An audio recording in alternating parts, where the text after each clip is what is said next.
তো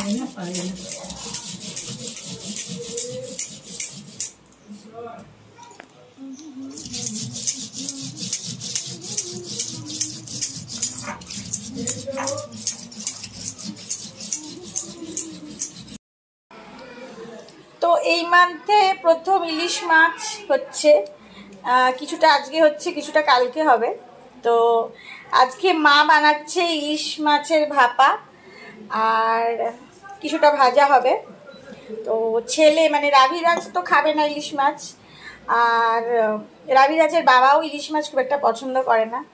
হ্যাঁ খায়, মানে খুব অল্প বা একদম না খাবার মতনই, খুব একটা পছন্দ নয়। কারণ ওর স্পেসিফিক কিছু ইলিশ মাছ পছন্দ যেগুলোর ভিতরে ডিম ফিম থাকে, সেরকম কিছু ওর পছন্দ।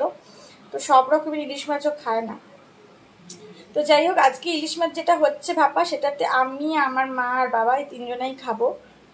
তো সেই হিসেবে এই কটা মাছের হচ্ছে ভাপাটা, আর কিছু মাছ আছে যেটা তুলে রেখেছি কালকে খাবো। দেখি এই রেসিপিটা খাই কি অন্য রেসিপি খাই সেটা দেখছি।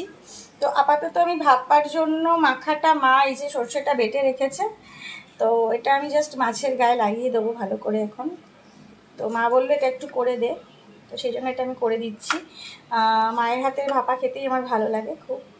তো চলো বন্ধুরা, দেখে নিই ইলিশ মাছের ভাপাটা কেমন হচ্ছে তৈরি, আর হয়ে যাওয়ার পর তো অবশ্যই তোমাদের সাথে শেয়ার করব যে কেমন তৈরি হলো। তো চলো দেখে নাও।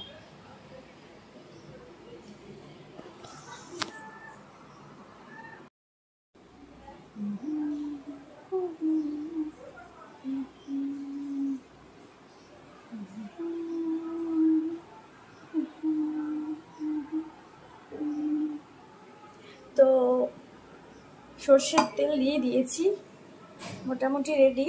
এটা এবার ভাপার জন্য রেডি হয়ে গেছে। তো চলো বন্ধুরা, ভাপাটা হয়ে যাবার পর দেখি কেমন খেতে হলো।